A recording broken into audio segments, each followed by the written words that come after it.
Hola, ¿qué tal estáis? Me llamo Natalia Okuneva y estáis escuchando Criticar es gratis, donde observamos el mundo que nos rodea a través del pensamiento crítico. Estamos en pleno verano, un buen momento para preguntarse ¿qué sabemos de las vacaciones? En este episodio vamos a revisar brevemente el origen de las vacaciones, cómo han cambiado con el tiempo, por qué se concentran en verano y qué implicaciones tiene eso.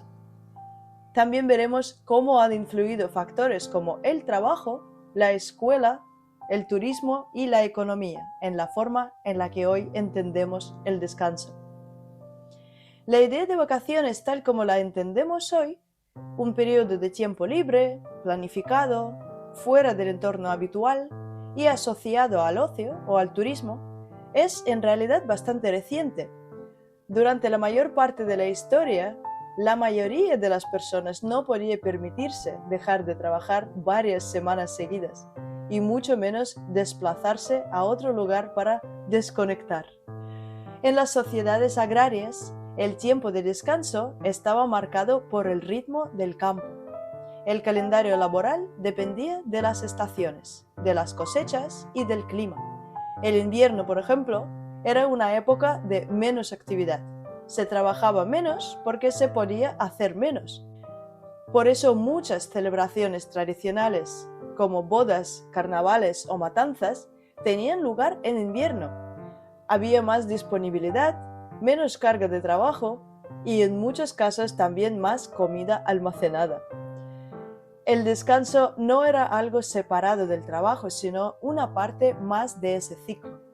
No existía una idea general de vacaciones como interrupción del trabajo, sino momentos concretos del año en los que la actividad disminuía. Muchas veces ese descanso estaba ligado a festividades religiosas. Los domingos, las fiestas patronales, la Semana Santa, obviamente, la Navidad, no eran vacaciones en sentido moderno, pero sí pausas colectivas. En las clases altas la situación era distinta. Las élites sí podían permitirse periodos prolongados de ocio, estancias en balnearios, viajes a segundas residencias o retiros a lugares más frescos en verano o más cálidos en invierno. Pero eso no tenía nada que ver con los derechos laborales, sino con el privilegio económico. La idea de unas vacaciones anuales, organizadas y accesibles para un número amplio de personas, no empieza a generalizarse hasta bien entrado el siglo XX. Esa idea se vincula al trabajo asalariado, a la educación obligatoria, al crecimiento del turismo y al desarrollo de infraestructuras como el tren o el automóvil. Un dato curioso es que las vacaciones modernas no nacen como una costumbre, sino como una conquista. Hasta finales del siglo XIX, la mayoría de trabajadores no tenía derecho a ningún tipo de descanso más allá de las fiestas religiosas. No existía la jornada laboral limitada, ni los fines de semana, ni mucho menos el derecho a vacaciones pagadas. En la práctica, descansar era un lujo. Con la industrialización y el crecimiento de las ciudades, el trabajo se vuelve más intensivo y más reglado. Se impone la jornada de fábrica, los horarios fijos, la disciplina del reloj. Esto genera nuevas tensiones. La falta de descanso empieza a ser vista no solo como una injusticia, sino también como un problema de salud pública y de productividad. Es en ese contexto cuando empiezan a aparecer las primeras leyes laborales que incluyen el descanso como un derecho. En Francia, por ejemplo, las vacaciones pagadas se reconocen por primera vez en 1936, tras una gran movilización obrera. En España la legislación avanza más lentamente. A partir de los años 30, el descanso anual empieza a institucionalizarse, aunque con una visión más paternalista que reivindicativa. El régimen promueve el descanso del trabajo como una forma de control social y moral y no como un derecho conquistado. En paralelo, el turismo empieza a desarrollarse como sector económico. Las clases medias emergentes acceden poco a poco a medios de transporte como el tren o el automóvil, lo que permite desplazarse con mayor facilidad.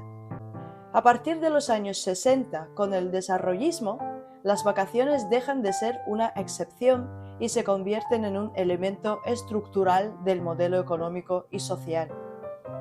Hoy en día damos por hecho que las vacaciones son en verano, pero si lo pensamos un momento, no es una elección muy lógica. Julio y agosto son, en muchos lugares, los meses más calurosos del año.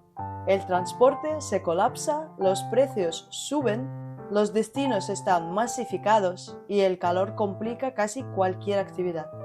¿Por qué entonces seguimos organizando el descanso colectivo en este periodo? Una de las razones principales es la escuela. Las vacaciones escolares de verano tienen su origen en el calendario agrícola. En las zonas rurales, durante los meses de más trabajo en el campo, era necesario que los niños ayudaran con las tareas familiares. Por eso no había clases. Con el tiempo este calendario se mantuvo incluso cuando la mayoría de la población ya no vivía del campo. Las vacaciones de verano dejaron de estar justificadas por razones económicas, pero siguieron funcionando por inercia.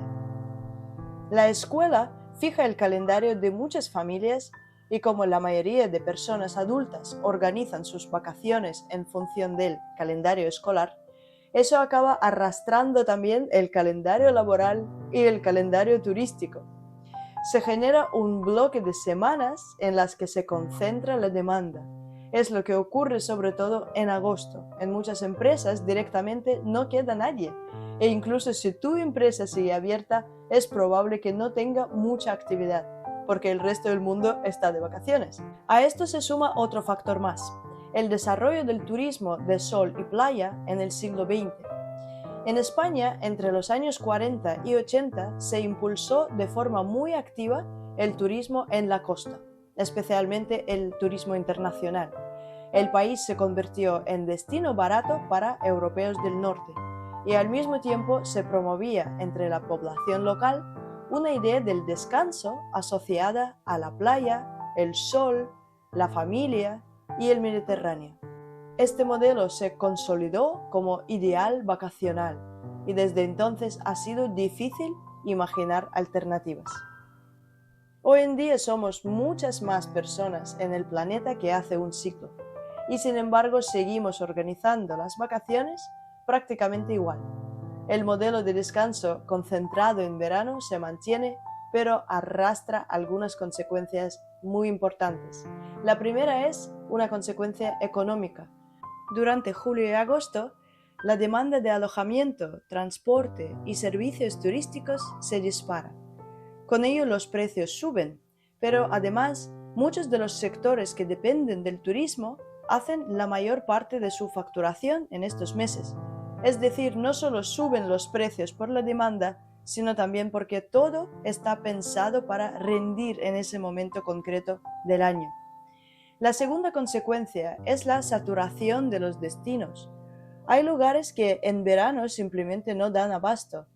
Desde zonas costeras hasta ciudades turísticas, las infraestructuras se ven sobrecargadas. Transporte, suministros, limpieza, servicios públicos. Algunos ejemplos se han hecho ya muy conocidos. En Venecia, por ejemplo, se han empezado a aplicar medidas como la entrada con reserva o el cobro de tasas a visitantes diarios. En otros destinos se está limitando el número de cruceros o regulando el turismo en barrios residenciales. Y la tercera consecuencia es más estructural, el impacto en la vivienda. El auge del alquiler vacacional ha llevado a un modelo muy extendido, especialmente en zonas turísticas, donde los contratos de alquiler se dividen en 2 tramos, de septiembre a mayo para estudiantes o trabajadores temporales y de junio a agosto para turistas. Esto reduce la oferta de alquiler permanente, sube los precios y hace más difícil acceder a una vivienda estable en muchas ciudades y pueblos.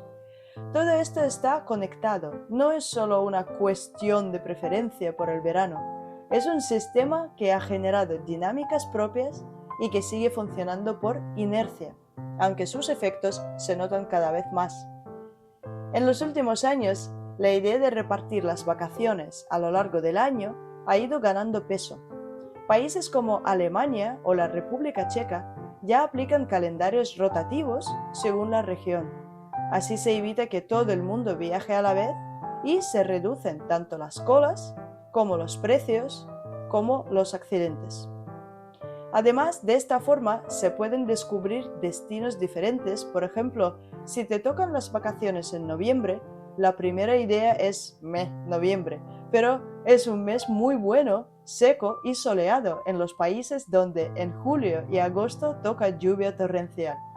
Septiembre ofrece unas vistas espectaculares en los bosques dorados, los bosques otoñales de países con clima continental como Canadá, por ejemplo.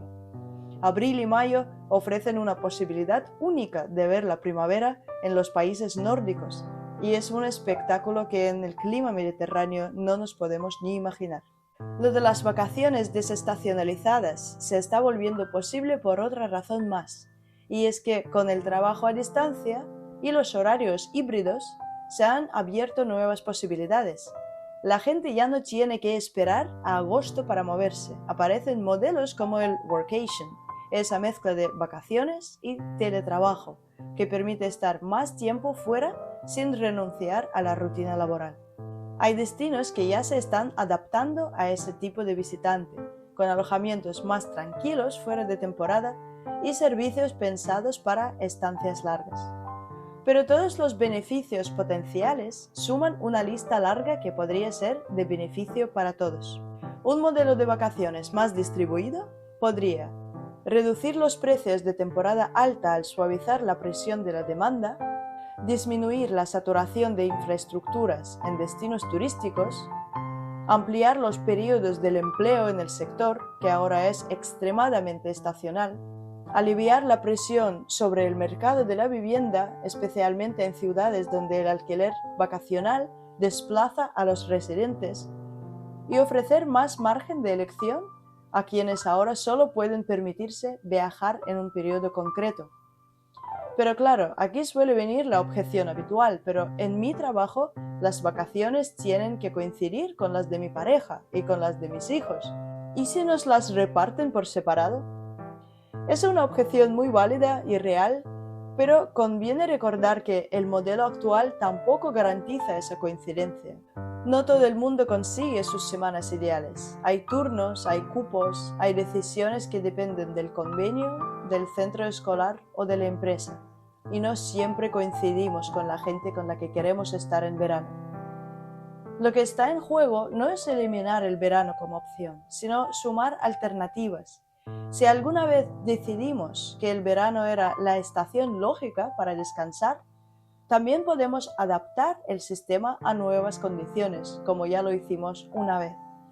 Y puede que entonces, en lugar de pagar el triple por lo mismo, o pasar media estancia haciendo colas o buscando sombra, podamos simplemente elegir un mejor momento, y que descansar deje de ser una batalla logística y sea lo que se supone que tiene que ser, un descanso. Para concluir este episodio, quería decir una última cosa. Nos toca un mundo muy abierto.